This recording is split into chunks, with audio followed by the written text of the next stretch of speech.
उसे जो किसी की तुलना कर दे, उससे बड़ा अपराधी तो कोई नहीं हो सकता। कालिदास ने कहा था शिवम शिवस्य उपमा वा तुलना नास्ति। कालिदास शिव के भक्त थे। कहा था कि शिवस्य उपमा वा तुलना नास्ति। शिव की न कोई उपमा दी जा सकती है, न शिव की तुलना की जा सकती है। लेकिन तब भी सोचिए हरिदास ने क्या कहा। आपको दया लगता है कि आपको दया का दान करने में दिक्कत है, आप छोड़ दीजिए, हम कर लेंगे। आसमान के सामने, सूरज के सामने जुगनू बोल रहा है कि आपको दिक्कत है सूरज जी, तो छोड़ दीजिए, मैं अपने पंखों से उजाला कर लूंगा। क्यों ऐसा कहा गया? इसीलिए कहा गया कि भैया हम आपके शिष्य हैं तो हमको पावर है ना, और आपको हटाने का पावर नहीं है। शिव किसी को अपने शिष्य से हटा नहीं सकते। जैसे हटा देंगे कि मेरा शिष्य नहीं है, लोग कहेगा कि जगत गुरु है, लेकिन फूलन महतो को छोड़ के, अगर उसका नाम फूलन महतो हो तो लोग कहेंगे जगत गुरु है, लेकिन फूलन महतो को छोड़ के तो साले जगत गुरु रहते नहीं करेंगे। जगत गुरु एको आदमी गया तो जगत गुरु नहीं है वो। इसीलिए किसी को मना कर ही नहीं सकते कि तू मेरा शिष्य नहीं बनेगा या नहीं है, उनको तो मानना ही पड़ेगा। अगर आप कहते हैं कि शिव मेरे गुरु हैं तो शिव को मानना ही पड़ेगा कि आप उनके शिष्य हैं। नहीं कैसे मानेंगे? जिसे कह देंगे नहीं हम नहीं मानते हैं, उस दिन जगत गुरु रहेंगे, लेकिन जगदीश पांडे के छोड़ के 4 साल जगत गुरु रहेंगे कैसे? -1 हो जाएगा, 1 कम हो जाएगा।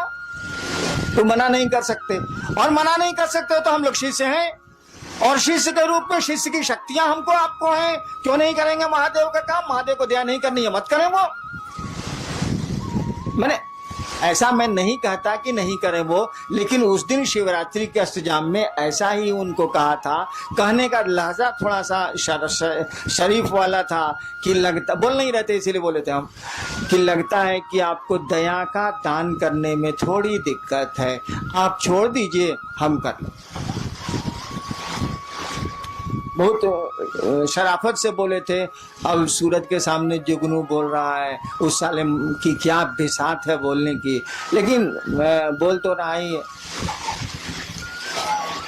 तो गुरु दया से ये काम होगा, ये एकदम सच है, इसमें दो मत नहीं है। लेकिन अगर गुरु की दया नहीं भी होती है तो हम आप कमजोर हैं क्या? हम आप गुरु का काम नहीं कर सकते हैं क्या?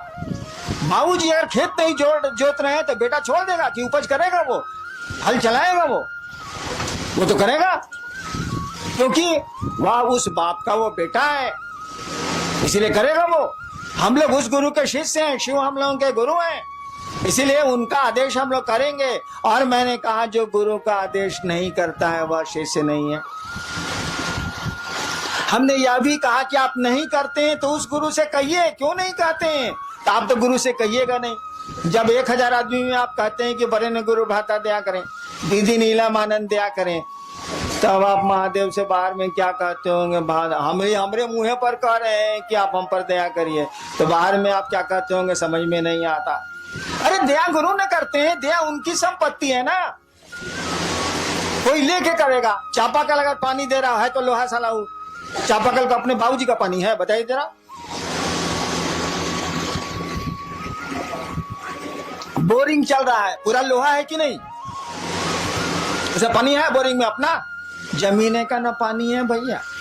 वो चापाकल दे या कुआं दे या बोरिंग मशीन दे, कोई दे, जमीने का ना पानी देगा।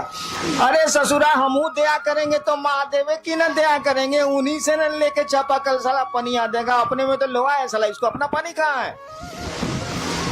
तो क्यों नहीं शिव से आप दया मांगते हैं? वो दया करते हैं। हमको तो छोड़ दीजिए, हमको तो लाचारी है दया करने की, मैं क्या कर सकता हूँ? मेरी तो फुलवारी ही है, तो मैं क्या करूं? मेरे तो लोग आप लोग मेरे आदमी ही हैं, तो मैं मुझसे दया क्यों मांगते हैं? उस शिव से मांगिए ना मिलजुल के। हम पर तो आपका पूरा अधिकार है, नहीं भी मांगिएगा तब भी आपको मिलेगा, मांगिएगा तब भी मिलेगा, नहीं मांगिएगा तब भी मिलेगा। हरिदान जाएंगे बच्चों कहाँ से? हम ही तो शुरू किया है भैया। जितने भी फूल खिल रहे हैं शिव शिष्यता के, मेरी ही बागवानी के फूल हैं। उन फूलों की सुरक्षा, उन फूलों का बढ़ाना वो तो मेरा अपना है, उसमें हम क्या कर सकते हैं? वो हमसे मांगिए या नहीं मानिए, हम तो हैं ही आपके साथ, हमेशा रहेंगे आपके साथ। शरीर में है तो भी रहेंगे, शरीर के बाद भी रहेंगे। और हम चाहते हैं कि आपके साथ वो महादेव रहे, वो आपका गुरु रहे, दान लीजिए, ज्ञान भी लीजिए। उनसे बड़ा दानी नहीं, उनसे बड़ा ज्ञानी नहीं, दोनों काम करिए। दान का तभी उपयोग हो सकता है जब ज्ञान हो, और नहीं तो दान का कोई उपयोग नहीं है। सुना है ना कि सुपुत्र होगा तो कहला धन इकट्ठा कर रहे हैं भाई साहब, और कुपुत्र होगा तो कहला धन इकट्ठा कर रहे हैं भाई साहब। कुछ समझ में नहीं आ रहा। कहा जाता है ना, हो ही सुपुत्र क्या धन संचय, हो ही कुपुत्र क्या धन संचय। अगर बढ़िया बेटा निकल गया तो कहला संपत्ति इकट्ठा कर रहे हूं, कर लेगा। और खराब बेटा निकल गया तो कहला संपत्ति इकट्ठा कर रहे हैं, लुटा देगा, नष्ट कर देगा, खत्म कर देगा। हो ही सुपुत्र तो का धन संचय, हो ही कुपुत्र तो का धन संचय। समझ का खेला, ज्ञान का खेला, और कुछ नहीं। सुपुत्र का मानी क्या, ज्ञानवान। कुपुत्र का मानी उसको समझ नहीं है। तो गुरु ज्ञान देते हैं, और आपके गुरु शिव हैं, ज्ञान उन्हीं के पास है, दान उन्हीं के पास है, सब कुछ वही रखते हैं। ज्ञान मांग लीजिए तो दान मांगने का अकील भी आ जाएगा, इसे अकीलो नहीं है।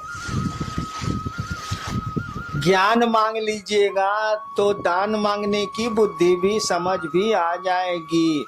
एगो लड़का के बियाह बरतुहार आई रहे, होखे वाला ससुर पूछलस कि बियाह में का ले बउआ, कहलस कि रेडियो ले, रेडियो। उसका साथी पढ़ता था बाहर, वो तो देहाते में रह गया था, वो टीवी जानबे नहीं किया। पीछे से उसका साथिया खोस रहा है, तेरे टीवी बोलना, टीवी आजकल तो एलईडी तक आ गया है रे साला, बोलना रे साला, एलसीडी एलईडी बोलना रे साला। वो साला जान ही नहीं रहा है कि टीवी क्या है, फिर वो बोल रहा है कि जी रेडियो। तो दान तो उसी का न मांगिएगा जिसको आप जानते हैं, जिसको जानते ही नहीं है, समझते ही नहीं है, उसका मांगिएगा कहां से भाई साहब। 5 साल के बच्चे से महादेव पूछे कि बउआ क्या चाहिए, साक्षात महादेव आके खड़े हैं और पूछ रहे हैं कि बच्चा क्या चाहिए, कहेगा अंकल एगो कैडबरी चॉकलेट। उसको जरा दिल्ली जेएनयू से पास करने दीजिए। आप महादेव को कहिए कि सरकार, जब वो 5 साल का था तो आप गए थे, दर्शन दिया था, पूछा था, आज चलिए ना, नानी मरे जो महादेव जाएगा, जा नहीं सकता। क्या उस साले को समझ आ गई, तुरंत कहेगा जी मनमोहन सिंह घटा के हमरे जा नहीं सकता। टोपी की कहानी सुनी थी ना, मंसूर जो खुदा के इतने बड़े प्रेमी थे, बहुत बड़े सूफी संत हुए हैं अरब के। मंसूर दिन का समय था, सोए हुए थे, उठ गए हुए थे, अचानक खुदा की आवाज आई, मंसूर मंसूर टोपी बेचेगा, टोपी पहने हुए थे। अचानक खुदा की आवाज आई, 2 प्रेमी गप कर रहे हैं, तो गप का क्या अंजाम होगा सोच लीजिए।